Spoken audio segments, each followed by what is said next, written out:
प्रधानमंत्री ने राष्ट्रीय बालिका दिवस के अवसर पर बधाई देते हुए कहा कि भारत को सभी क्षेत्रों में बालिकाओं की उपलब्धियों पर है गर्व और सरकार बालिकाओं को सशक्त करने के लिए है प्रयासरत। पंजाब के डीजीपी ने कहा, पंजाब पुलिस के बुनियादी ढांचे को अपग्रेड और आधुनिक बनाने के लिए खर्चे जाएंगे 426 करोड़ रुपए। डीजीपी ने आगामी गणतंत्र दिवस के मद्देनजर विभिन्न रेंज के पुलिस अधिकारियों से की समीक्षा बैठक। और चंडीगढ़ ट्रैफिक पुलिस ने रोड सेफ्टी माह के अंतर्गत चंडीगढ़ वासियों को सड़क सुरक्षा के नियमों का पालन करने की अपील की। नमस्कार, चंडीगढ़ से आपका स्वागत है। मैं हूं शैली तनेजा। अब समाचार विस्तार से। आज राष्ट्रीय बालिका दिवस है। इस वर्ष राष्ट्रीय बालिका दिवस का थीम उज्जवल भविष्य के लिए बालिकाओं को सशक्त बनाना है। प्रधानमंत्री नरेंद्र मोदी ने राष्ट्रीय बालिका दिवस पर शुभकामनाएं देते हुए एक्स पर कहा है कि आज राष्ट्रीय बालिका दिवस पर हम बालिकाओं को सशक्त बनाने और उनके लिए अवसरों की एक विस्तृत श्रृंखला सुनिश्चित करने की अपनी प्रतिबद्धता को दोहराते हैं।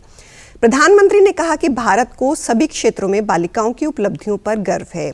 उनकी उपलब्धियां हम सभी को प्रेरित करती हैं। प्रधानमंत्री ने कहा कि हमारी सरकार ने शिक्षा, प्रौद्योगिकी, कौशल, स्वास्थ्य सेवा आदि जैसे क्षेत्रों पर ध्यान केंद्रित किया है, जिसने बालिकाओं को सशक्त बनाने में योगदान दिया है। हर वर्ष 24 जनवरी को मनाए जाने वाला राष्ट्रीय बालिका दिवस बालिकाओं को सशक्त बनाने और उनके अधिकारों के बारे में जागरूकता बढ़ाने के लिए समर्पित एक महत्वपूर्ण दिन है। केंद्र सरकार द्वारा बेटियों को सशक्त बनाने के लिए पिछले 10 वर्षों के दौरान अनेक योजनाएं चलाई गई हैं। अनेक प्रयासों के माध्यम से बेटियों को सशक्त करने और उनके उज्जवल भविष्य के लिए कार्य किए गए हैं। सरकार के प्रयासों से लिंग अनुपात बेहतर हुआ है। एवं बाल विकास मंत्री अन्नपूर्णा देवी ने राष्ट्रीय बालिका दिवस पर कहा है कि बेटियां अब हर क्षेत्र में आगे हैं और देश के विकास में भी अहम भूमिका निभा रही हैं। सरकार के कार्यों के कारण बेटियां भी आज सशक्त महसूस कर रही हैं। बेटियों को भी बराबरी का अवसर मिलने लगा है। समाज के अंदर बेटियों को भी लोग अच्छी शिक्षा के साथ साथ अन्य क्षेत्रों में भी उन्हें अवसर उनको मिलने ज़्यादा इम्पोर्टेंस कभी गर्ल्स को दी नहीं जाती थी, जितना यहाँ पे आके मुझे पता चला कि गर्ल्स के लिए कितना कुछ किया गया है। आजकल लड़कियाँ सिर्फ घर तक सीमित नहीं है, वो एयरफोर्स में जा रही हैं, प्लेन उड़ा रही हैं। नारी अब पहले अबला थी, लेकिन नारी अब सबला हो गई है। भारत सरकार की महिला एवं बाल विकास मंत्री अन्नपूर्णा देवी ने बेटी बचाओ बेटी पढ़ाओ योजना के अंतर्गत महिला सशक्तिकरण और लैंगिक समानता के प्रति पंजाब के समर्पित प्रयासों की सराहना की है। पंजाब की सामाजिक सुरक्षा, महिला एवं बाल विकास मंत्री डॉक्टर बलजीत कौर ने ये जानकारी देते हुए बताया कि लड़कियों के जन्म के समय राष्ट्रीय लिंग अनुपात वर्ष 2014-15 में 918 था, जो कि वर्ष 2023-24 में बढ़कर 930 हो गया। उन्होंने बताया कि लड़कियों के जन्म का अनुपात 75.51% से बढ़कर 78% हो गया है। इसके अतिरिक्त संस्थागत प्रसव दर 61% से बढ़कर 97.3% हो गई है। डॉक्टर बलजीत कौर ने कहा कि पंजाब सरकार राज्य में लिंग अनुपात को संतुलित करने के लिए प्रयासरत है। लड़कियों के जन्म को प्रोत्साहित करने के बारे में विशेष प्रयास किए जा रहे हैं। कैबिनेट मंत्री ने बताया कि केंद्रीय मंत्री द्वारा फरीदकोट जिले की अनूठी पहल ती अनमोल दात की सराहना की गई है।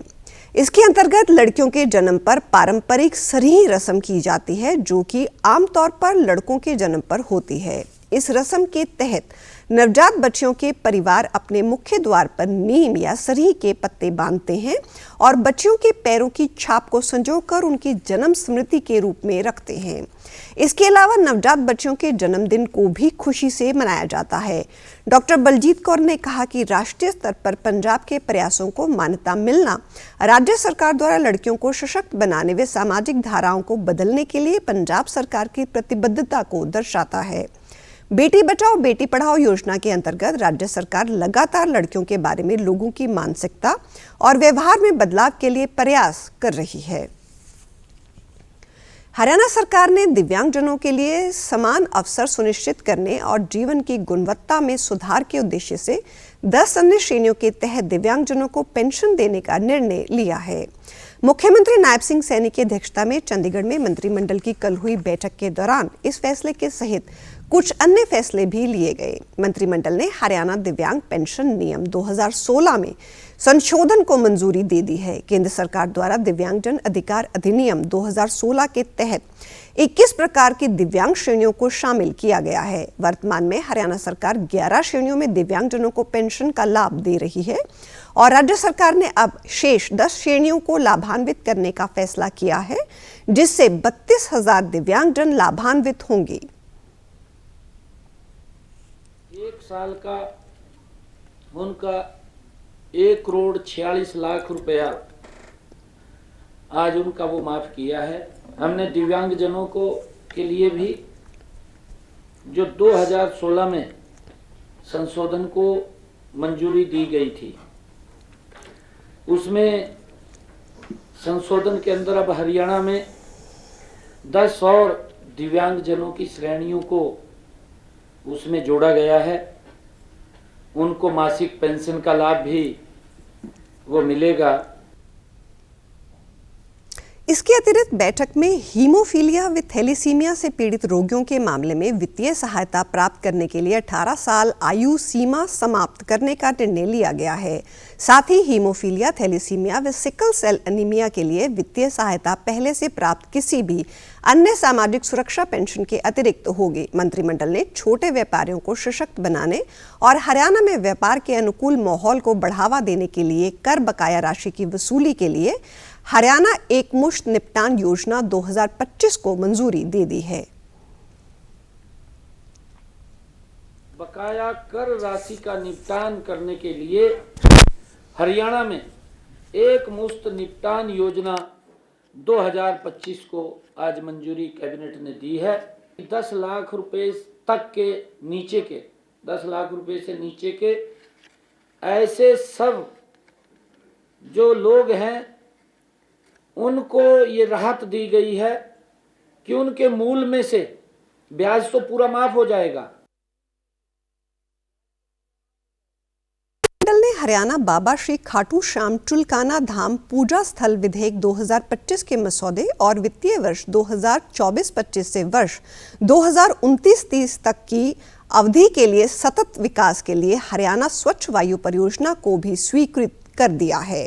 इस परियोजना का उद्देश्य भारत गंगा के मैदान में वायु की गुणवत्ता में सुधार करना, प्रदूषण के उत्सर्जन को कम करना है। पंजाब के डीजीपी गौरव यादव ने कहा है कि पंजाब पुलिस के बुनियादी ढांचे को अपग्रेड और आधुनिक बनाने के लिए 426 करोड़ रुपए खर्च किए जाएंगे। डीजीपी ने कहा कि इस राशि का उपयोग राज्य में पुलिस भवनों, पुलिस थानों, पुलिस लाइनों और अन्य पुलिस बुनियादी ढांचे को आधुनिक व उन्नत बनाने के लिए किया जाएगा, जिससे पुलिस बल की कार्यक्षमता और प्रभावशीलता में वृद्धि होगी। डीजीपी ने गणतंत्र दिवस को ध्यान में रखते हुए फिरोजपुर, भटिंडा, पटियाला पुलिस रेंज में कानून व्यवस्था की समीक्षा की और सुरक्षा प्रबंधों का जायजा लिया। डीजीपी ने अपने इस दौरे के दौरान भटिंडा में पुनर्निर्मित कॉन्फ्रेंस हॉल का उद्घाटन किया और पटियाला में पुलिस कंट्रोल रूम के लिए 20 मोटरसाइकिलों को समर्पित किया। उन्होंने पुलिस बुनियादी ढांचे के आधुनिकीकरण के लिए चल रही कई विकास परियोजनाओं का उद्घाटन भी किया। डीजीपी ने कहा कि पंजाब पुलिस आगामी गणतंत्र दिवस के सुरक्षित और शांतिपूर्ण आयोजन को सुनिश्चित करने के लिए पूरी तरह तैयार है। शेयर करके उन्होंने नाले प्रिपेयर्डनेस बारे ते लॉ एंड ऑर्डर का रिव्यू कर रहे हैं। आज सवेरे मैं फिरोजपुर रेंज से फरीदकोट रेंज की मीटिंग की थी।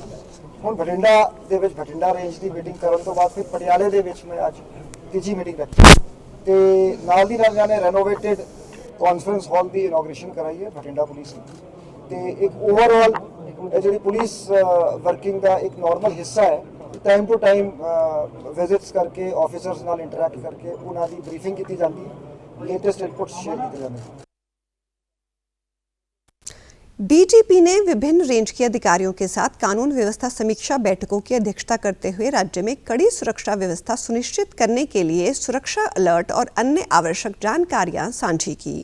खेलों में योगदान को मान्यता देते हुए गौरव यादव ने यूथ कनेक्ट कार्यक्रम के तहत संगरूर जिले में युवा एथलीटों को प्रशिक्षण देने में महत्वपूर्ण भूमिका निभाने वाले 6 कोचों को पद उन्नति दी। डीजीपी ने अपनी ड्यूटी को पूरी निष्ठा, समर्पण और उत्साह से निभाने वाले पटियाला रेंज के पुलिस अधिकारियों को प्रशंसा डिस्क से सम्मानित भी किया। चंडीगढ़ ट्रैफिक पुलिस की ओर से रोड सेफ्टी माह के अंतर्गत चंडीगढ़ वासियों को सड़क सुरक्षा के नियमों का पालन करने की अपील की गई। रोड सेफ्टी माह के कल समापन पर चंडीगढ़ पुलिस के एसएसपी ट्रैफिक सुमेर प्रताप सिंह ने सेक्टर 11 सरकारी कॉलेज में सड़क सुरक्षा के बारे में जागरूकता कार्यक्रम के दौरान शिरकत की। कॉलेज के विद्यार्थियों की ओर से रोड सेफ्टी के बारे में जागरूकता से संबंधित रैली निकाली और लोगों को सड़क सुरक्षा नियमों के पालन का आह्वान भी किया।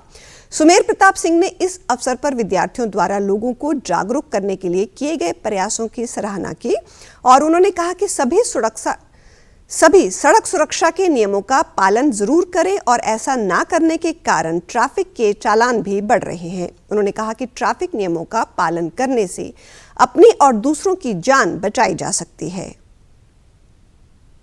तहत हम तरह तरह की जागरूकता एक्टिविटीज़ कर रहे हैं और लोगों तक ये मैसेज पहुंचाना चाहते हैं हम कि ट्रैफिक नियमों का पालन करें। ट्रैफिक नियमों के पालन करने से आप सेफ रहते हैं, आपकी लाइफ सेफ रहती है and it is very essential that you stay safe and drive safe because your loved ones are waiting for you at home. Haryana के मुख्यमंत्री नायब सिंह सैनी ने स्वच्छ हरियाणा मिशन के अंतर्गत इस माह 31 जनवरी तक चलाए जा रहे विशेष सफाई अभियान का जायजा लिया। मुख्यमंत्री ने हरियाणा सिविल सचिवालय का औचक निरीक्षण किया। उनके साथ इस अवसर पर कई वरिष्ठ अधिकारी उपस्थित रहे। पत्रकारों से बातचीत में मुख्यमंत्री ने कहा कि प्रदेश सरकार ने हरियाणा को साफ और स्वच्छ बनाने के लिए विशेष अभियान चलाया हुआ है। स्वच्छ हरियाणा मिशन का उद्देश्य सार्वजनिक स्थानों और सरकारी कार्यालयों में स्वच्छता को बढ़ावा देना है।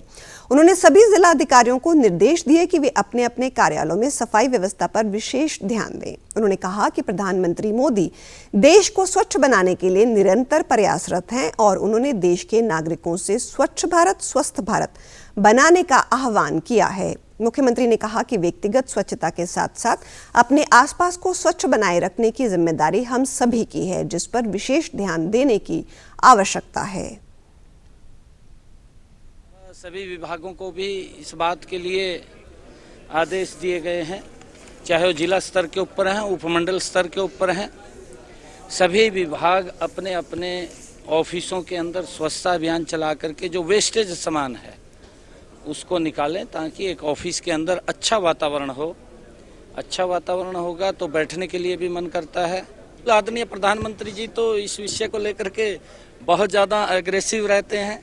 वातावरण ठीक होगा तो व्यक्ति भी स्वस्थ होगा।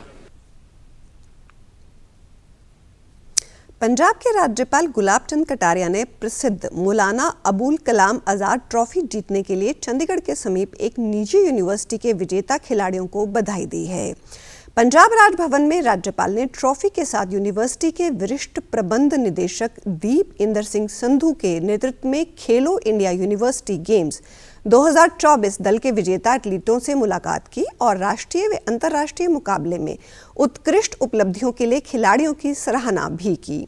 राज्यपाल ने कहा कि माका ट्रॉफी जीतना न केवल एक महत्वपूर्ण उपलब्धि है बल्कि पंजाब के लिए गौरव का क्षण है जो लंबे समय से खेलों में उत्कृष्टता का पर्याय रहा है। राज्यपाल ने कहा कि पंजाब को लंबे समय से खेल जगत के दिग्गजों का गढ़ माना जाता है। ओलंपिक, राष्ट्रीय मंडल और एशियाई खेलों सहित विभिन्न राष्ट्रीय प्रतियोगिताओं में पदक जीतकर देश का गौरव बढ़ाया है। राज्यपाल ने फ्लाइंग सिख मिल्खा सिंह और निशानेबाज अभिनव बिंद्रा की उपलब्धियों का जिक्र भी इस मुलाकात के दौरान किया। माका ट्रॉफी दशकों से देश में इंटर यूनिवर्सिटी खेलों के लिए दिए जाने वाले सर्वोच्च सम्मानों में एक है। वे पंजाब ने 25 से अधिक बार ये ट्रॉफी जीती है। और आप हमारे समाचार YouTube channel DD news Chandigarh, Facebook DD news Chandigarh और social media X DD news CHT पर भी देख सकते हैं। इसी के साथ समाचारों का सिलसिला समाप्त होता है। नमस्कार।